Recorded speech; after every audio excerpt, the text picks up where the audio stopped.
Again, the problem is that my starter motor is very slow, and this happened after the trip. Too slow to crank to start the engine. Normally you would go to electrical, check the battery connections, solenoid, things like that. I did only the battery. I did not go to electrical because I wanted to go to variator anyway. I wanted to see how everything is going on because I don't have a fan. My variator doesn't have a fan. Also, I was planning to go to air filter because just recently I wetted with motor oil, so that actually it's not motor oil, it's special oil for air filters, and I wanted to see how many particles and dust, how much dust it will catch. So I started with the variator because that's a place where I wanted to go anyway. And there was also a theory that the lube and everything was finished here because the temperatures in a very hot weather would be too extreme and maybe burn out all the fluids and all the lube that I had here originally, and that's also why the Bendix is not doing its job. Okay, this is a background, and I think I found the cause. Right now I have the Bendix stuck on top of these gears, and I'm really regretting the fact that I was driving or riding all week without using the starter because starter didn't start it, so I used the kickstart. So I don't know how much damage I just put on the Bendix itself, because these gears, I cannot move anything. It's supposed to, oh actually I can move it, but the Bendix is not retracting. So I'm afraid I'm in for a new Bendix over here, ladies and gentlemen. It's not expensive fix, it's $10, but again, you have to wait for it online, and there was no reason for it. I still suspect that the main cause for this to happen is because the lube just burned off, finished off in the heat, and the Bendix just stopped retracting normally.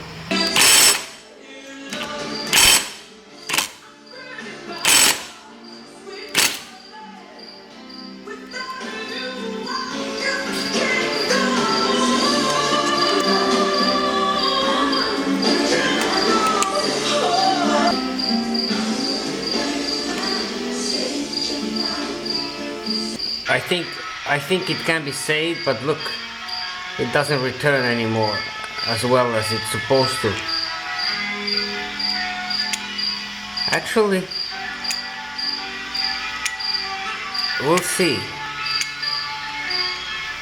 I definitely feel the spring is much weaker, probably from the heat and being in that position for such a long time. I'm gonna do my best to reuse this part.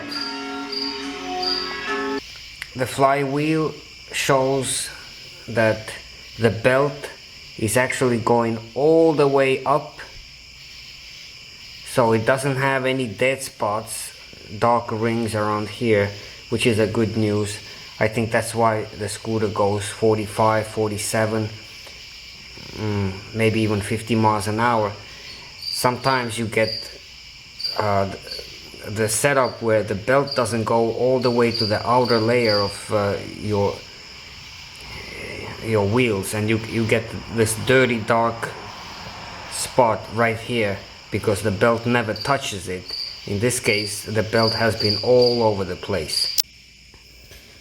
Alright, I cleaned everything. This one I cleaned in gasoline.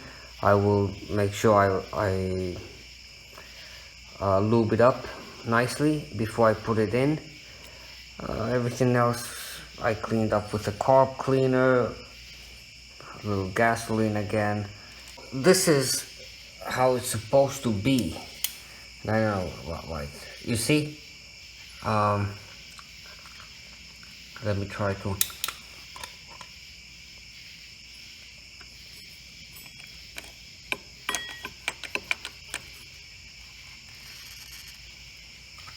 these things are supposed to rotate separately, and the Bendix is supposed to come out, catch on to these teeth, start the engine and go back to its position.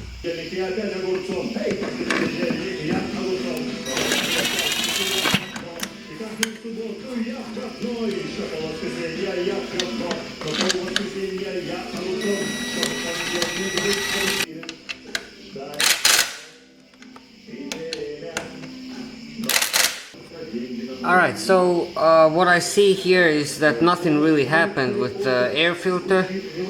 I'm kinda glad I soaked it in oil, because I don't know, it didn't change absolutely nothing in the performance, but just knowing that it will catch thinner particles is good to know. And 83 miles, American roads are pretty dust free depending on the area.